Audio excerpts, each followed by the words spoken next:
Pense em tudo o que você já viveu. Agora imagine guardar um segredo por mais de 60 anos. Um segredo que não foi escolha sua, mas que moldou cada passo da sua vida. Meu nome é Clara. Hoje tenho 75 anos. Mas o que eu vou contar pra você não é sobre velhice. É sobre uma vida marcada por silêncio, dor e, por fim, milagre. Tinha apenas 14 anos quando tudo aconteceu. Uma menina, daquelas que ainda brincavam com trança no cabelo e sonhavam em ser professora ou talvez costureira. Eu não sabia muito da vida, mas já sentia no peito aquele desejo de ser amada, de ser vista. Nasci em uma cidadezinha do interior de Minas. Minha mãe era muito religiosa. Meu pai, rígido. Na nossa casa não se falava sobre corpo, desejo, muito menos sobre pecado. Só se confessava. Quando comecei a virar moça, como se dizia na época, minha mãe decidiu que seria melhor me enviar para o convento. Disse que lá eu aprenderia valores, boas maneiras e estaria protegida do mundo. Eu obedeci. Sempre obedeci. O convento era frio. Não apenas pelas paredes de pedra e os corredores úmidos, mas pela ausência de voz, de alma. As freiras eram sérias e tudo era pecado. Rir era pecado. Chorar em voz alta, pecado. Perguntar demais, ainda pior. Mas havia alguém que falava comigo com doçura. O jardineiro, um homem simples de fala baixa. Ele me ensinava os nomes das flores, me mostrava como cuidar da terra. Com ele eu me sentia viva, vista. Eu tinha 14 anos, ele talvez 30. E antes que alguém me julgue, preciso dizer, eu não entendia o que era o mundo. Nunca me disseram, nunca me ensinaram. Aconteceu numa tarde nublada, no galpão onde guardávamos as ferramentas. Eu não sabia o que era consentimento. Só sabia que meu corpo tremia e que depois tudo doía. Mas o que mais doía era o silêncio. Eu não contei pra ninguém. Meses depois, meu corpo começou a mudar. Eu não entendia o que estava acontecendo. Meu ventre crescia, mas minha mente não acompanhava. Foi uma das freiras que notou.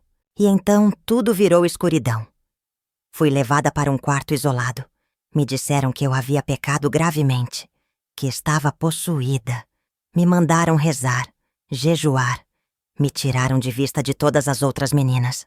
Meu nome foi retirado das chamadas. Eu havia deixado de existir. Os meses passaram como neblina espessa.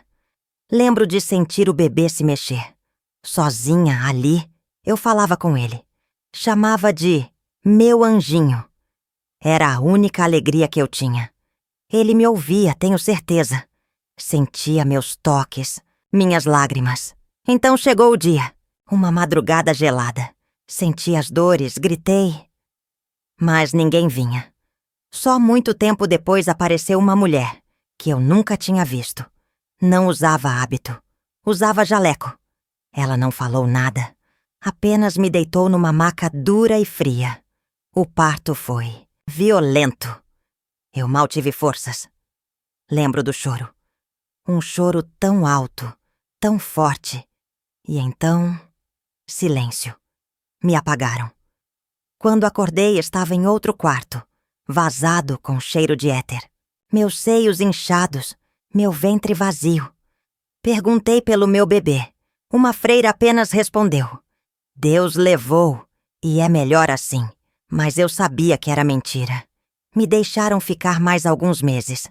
Depois, me mandaram de volta para casa, como se nada tivesse acontecido.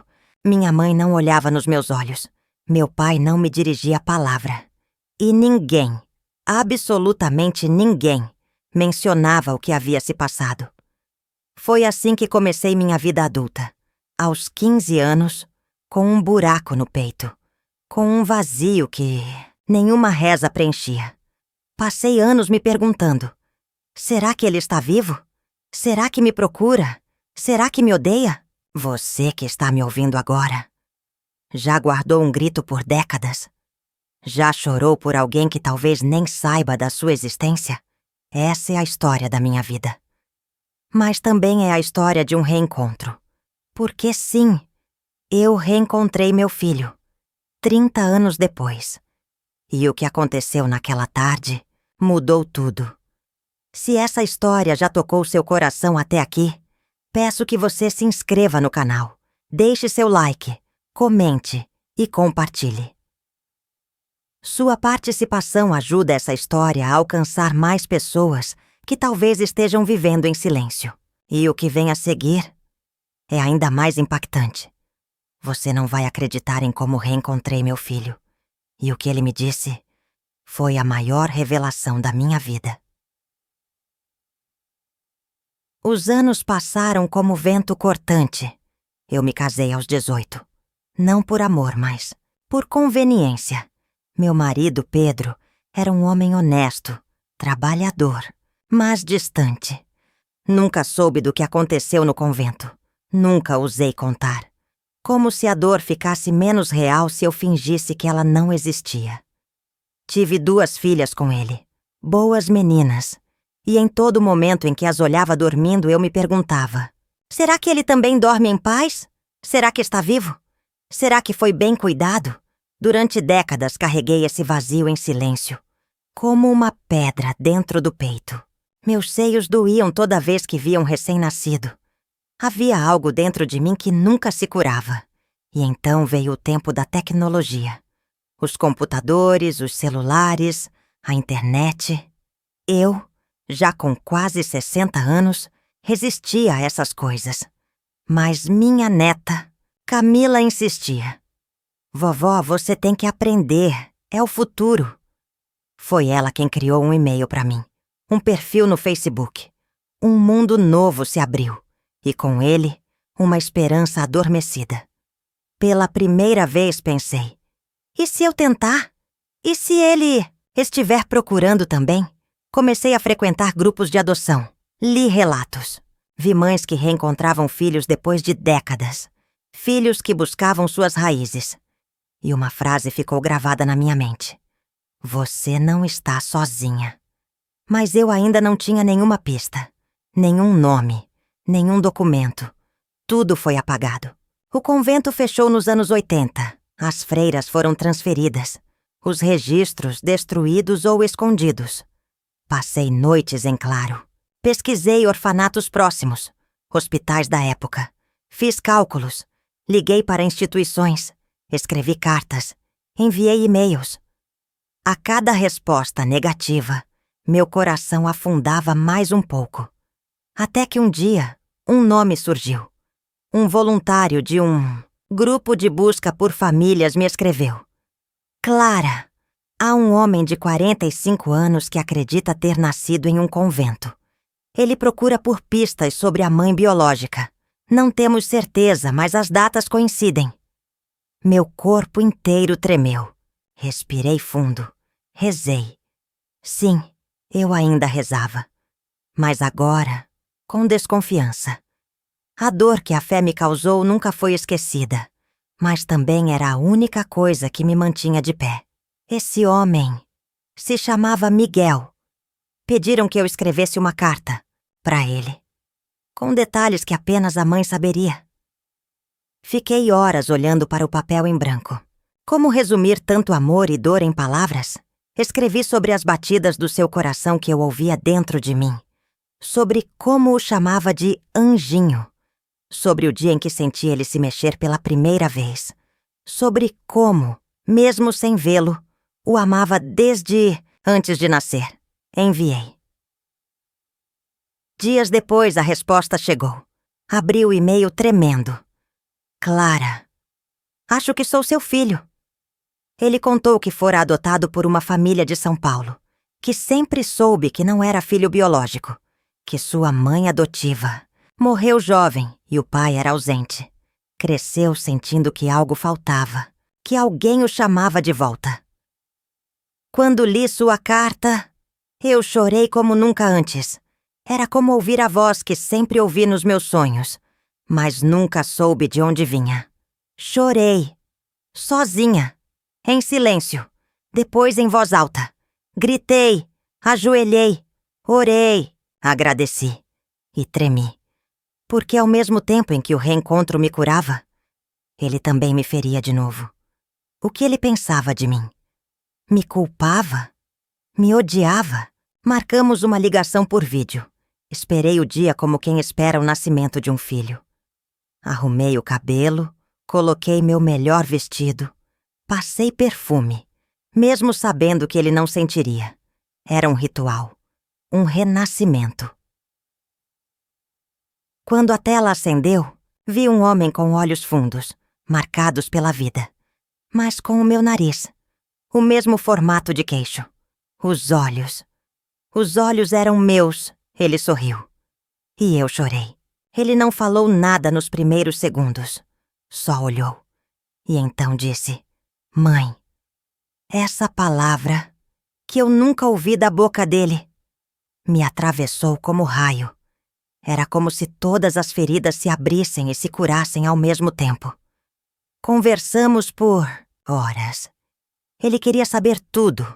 Onde nasci, como vivi, como fui parar no convento, como ele nasceu.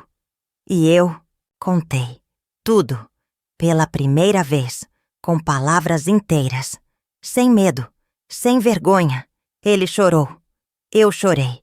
E ele disse algo que nunca vou esquecer. Você nunca me abandonou. Eles te arrancaram de mim. E mesmo assim, você sempre esteve comigo. Foi ali que entendi.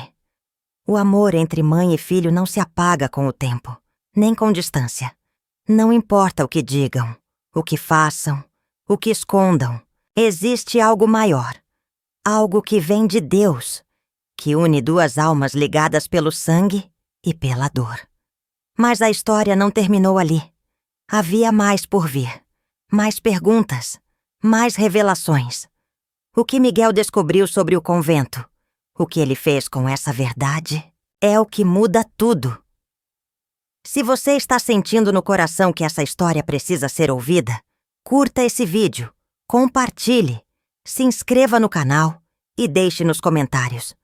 Você acredita que o amor verdadeiro pode resistir a qualquer coisa? Na próxima parte, você vai descobrir o que Miguel encontrou em sua busca e como isso levou a uma revelação chocante sobre o passado. Uma verdade que envolvia segredos escondidos por mais de 40 anos. Depois daquele primeiro contato, eu e Miguel passamos a conversar com frequência. Eram telefonemas longos, vídeos trocados, mensagens carinhosas. Ele me chamava de mãe com naturalidade, e cada vez que ouvia essa palavra, uma parte de mim se reconstruía. Mas havia algo nele, uma inquietação, uma urgência. Miguel era jornalista investigativo. Estava acostumado a cavar fundo, a não aceitar respostas rasas. E agora, com a própria história nas mãos, ele mergulhou de cabeça. Me perguntou o nome exato do convento, o ano, qualquer detalhe que eu lembrasse. Fiz força para lembrar.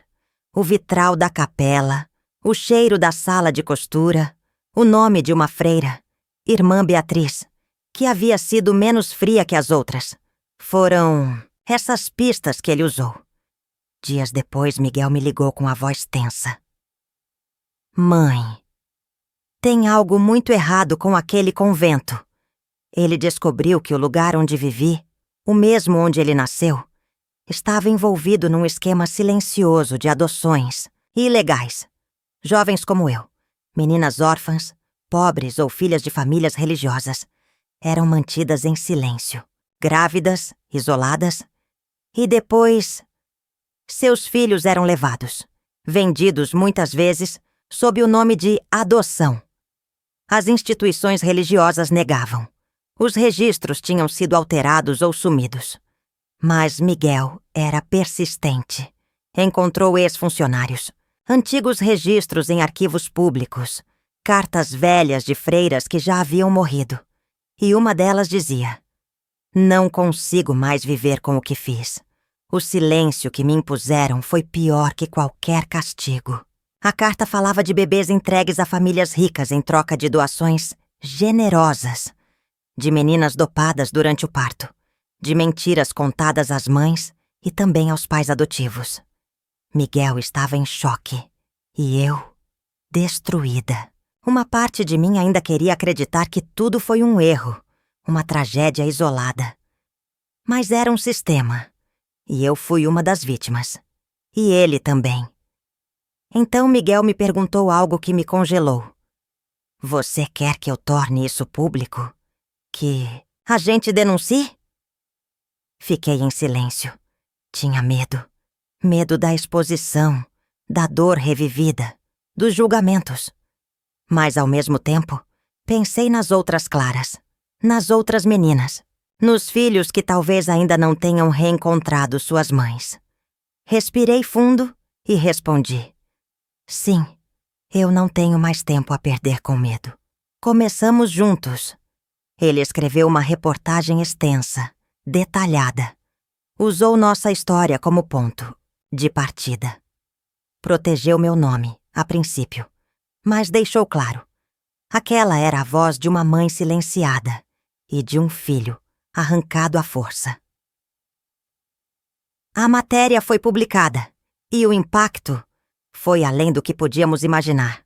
Outras mulheres começaram a aparecer. Mulheres que viveram o mesmo. Meninas do convento.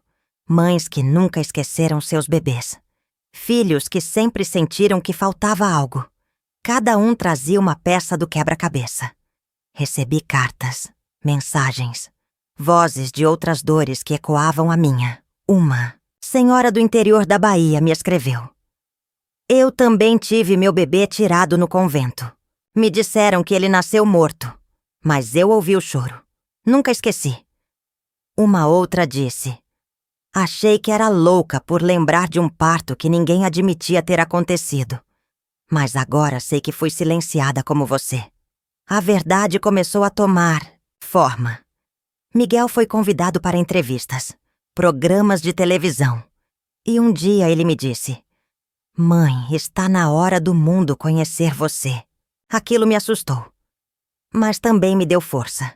Aceitei. Fui a um programa ao vivo. Me sentei diante das câmeras. Uma senhora de cabelos brancos, mãos trêmulas, mas olhos firmes.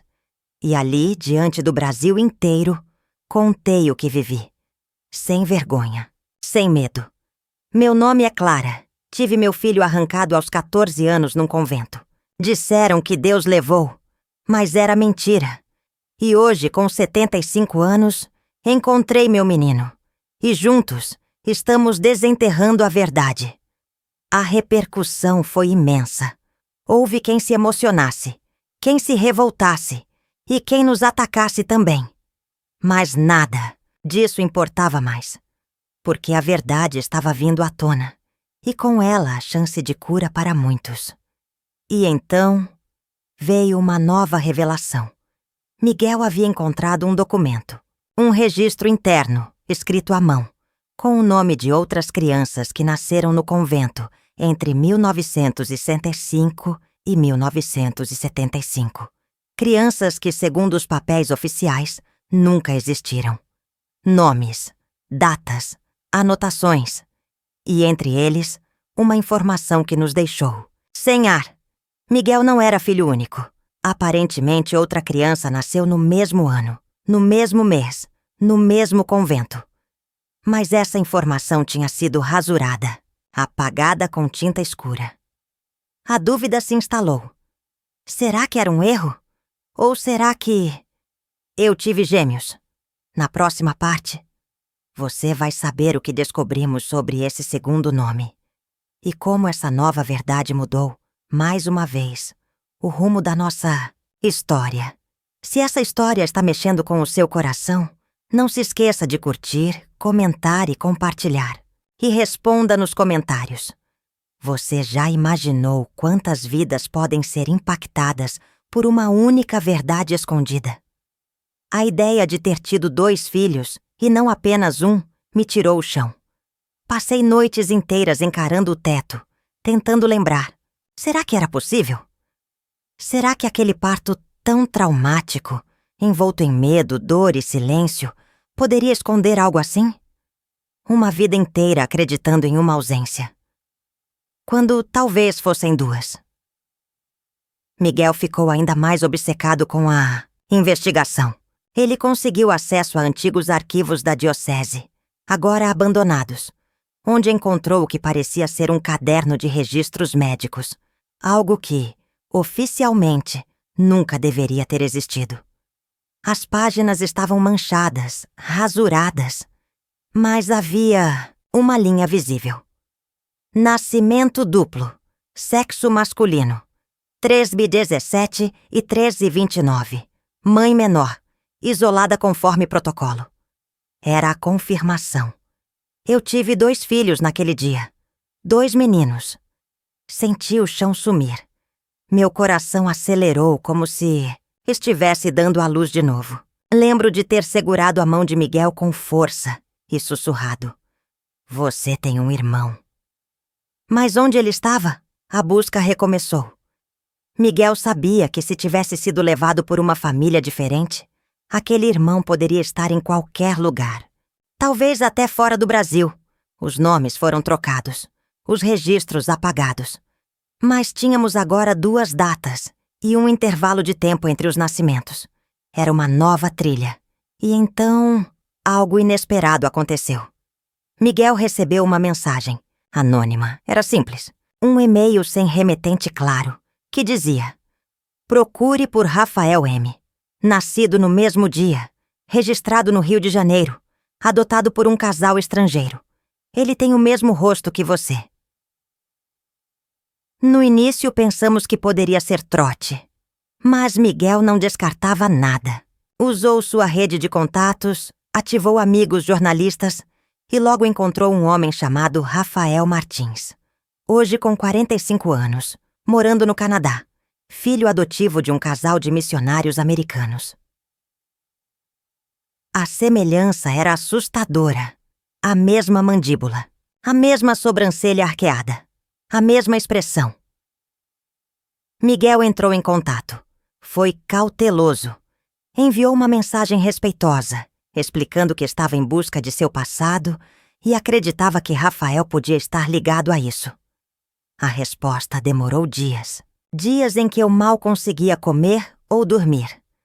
Até que um dia Miguel me ligou. Ele respondeu. Rafael foi direto. Disse que sempre soube que havia algo estranho em sua adoção, que seus pais adotivos não tinham muitas respostas, que nascera no Brasil, mas nunca conseguira descobrir o hospital, nem informações da mãe biológica. Ele aceitou fazer um teste de DNA. Foram os dias mais longos da minha vida. E quando o resultado chegou, nem Miguel, nem eu, nem Rafael tivemos dúvida. Eram irmãos, gêmeos. Naquele momento, meu mundo desabou e se reconstruiu em segundos. Chorei como uma mãe que paria de novo, como quem reencontra o que nem sabia que tinha perdido. Fizemos uma chamada de vídeo com Rafael. Quando vi aquele rosto na tela, era como ver uma segunda chance. Ele sorriu tímido, meio emocionado, e me disse: "Oi, mãe." As palavras saíram com dificuldade, mas com verdade. E de novo meu coração renasceu. Conversamos por horas. Rafael contou sua história. Uma infância cheia de carinho, mas com uma ausência inexplicável. Sempre sentiu que havia algo não resolvido. Um laço perdido. Um vazio.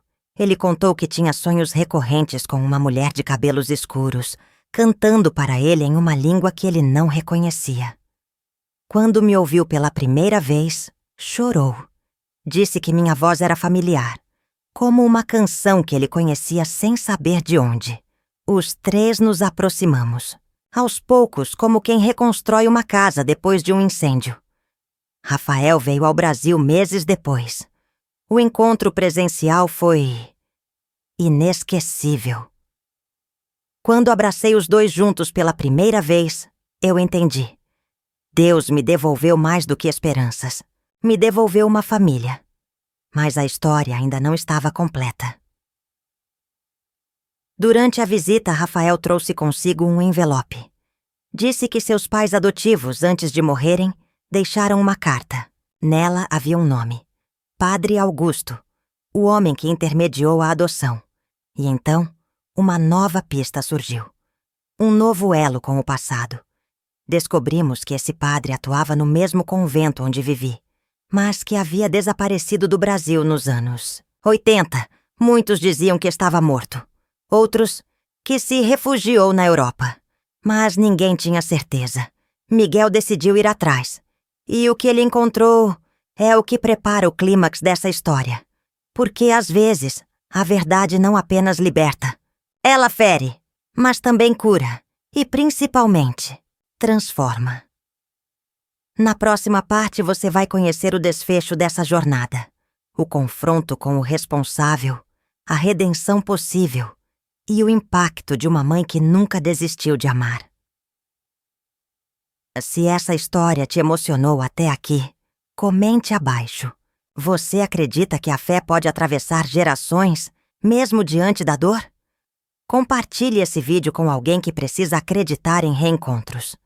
E se ainda não se inscreveu, esse é o momento. O final é a revelação mais poderosa de todas. Miguel viajou à Espanha com um objetivo claro: encontrar o homem que, segundo a carta dos pais adotivos de Rafael, estava por trás de tudo. Um nome repetido em muitos documentos encobertos, testemunhos apagados, memórias que doíam. Padre Augusto. Depois de semanas de buscas, encontrou uma pequena paróquia no interior da Galícia. Um lugar simples, escondido entre montanhas, onde o tempo parecia ter parado. Ali, um homem velho, de cabelos ralos e olhos carregados de passado, celebrava missas para meia dúzia de fiéis.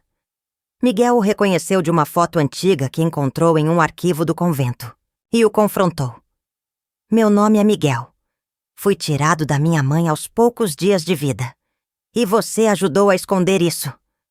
Padre Augusto empalideceu. Silêncio. Depois, lágrimas. Pela primeira vez, alguém não fugia da verdade. Ele admitiu. Disse que nos anos 60 e 70, muitos conventos eram pressionados por famílias poderosas, por doações vultosas em troca de recém-nascidos. Que os padres eram cúmplices, que ele mesmo supervisionava os partos sigilosos. Ele lembrava de mim. Clara, a menina que chorava sozinha enquanto cantava para a barriga. Disse que havia registrado meu caso, que tentou convencer as freiras a deixar um dos gêmeos comigo, mas foi voto vencido. A decisão já estava tomada. Você cantava baixinho, como quem tentava proteger o filho do mundo que vinha. Miguel gravou a confissão. Ela não mudava o passado, mas era a chave para libertar dezenas de histórias presas no silêncio. Com a ajuda de advogados e da imprensa, o material foi entregue às autoridades brasileiras. Um inquérito foi aberto. Pela primeira vez, a justiça olhava para casos como o meu com olhos de verdade. E eu renasci. Rafael decidiu se mudar para o Brasil. Comprou uma casa em Minas, perto da minha. Miguel vinha todo final de semana. As reuniões de domingo viraram festas. Risos, orações, fotos espalhadas pela sala. Eu os observava como quem assiste um milagre em movimento. Uma tarde estávamos os três no quintal. O sol batia nos olhos. Miguel perguntou: Mãe, você nos perdoou? E eu respondi: Meus filhos, vocês nunca erraram. E eu nunca deixei de amar, nem por um segundo. Naquela noite, escrevi algo no meu diário. Uma frase que hoje compartilho com você, que chegou até aqui. A verdade é como o parto. Dói, sangra, mas dá vida. A alma também pare quando reencontra. O que perdeu? Hoje, aos 75 anos, não tenho medo de morrer. Porque minha história não morreu comigo. Ela foi contada, foi ouvida. E mais importante, foi transformada. E se eu puder te deixar uma última mensagem, é essa. Nunca subestime o poder de um coração que espera. Nunca duvide de um amor que nasce antes do nome. Nunca silencie uma dor que pode libertar outros. Eu fui calada por décadas, mas minha voz encontrou caminho. E se você também tem algo preso dentro do peito, saiba, ainda dá tempo, porque Deus vê tudo, e Ele não abandona nenhuma alma ferida. Ele apenas espera o momento certo para unir o que foi separado pela dor. Se essa história tocou o seu coração, inscreva-se no canal. Deixe um comentário dizendo o que mais te emocionou. E compartilhe esse vídeo com quem precisa ouvir que o amor verdadeiro resiste ao tempo, à distância e até à morte. E se você quer continuar mergulhando em histórias que revelam a força da alma humana, clique agora em um dos 2 vídeos que estão aparecendo na tela. Um deles mostra histórias de mães que encontraram seus filhos após 50 anos. O outro revela como a fé pode atravessar gerações e curar o impossível. Porque a última revelação é essa: quando a verdade encontra o amor, nenhum silêncio sobrevive.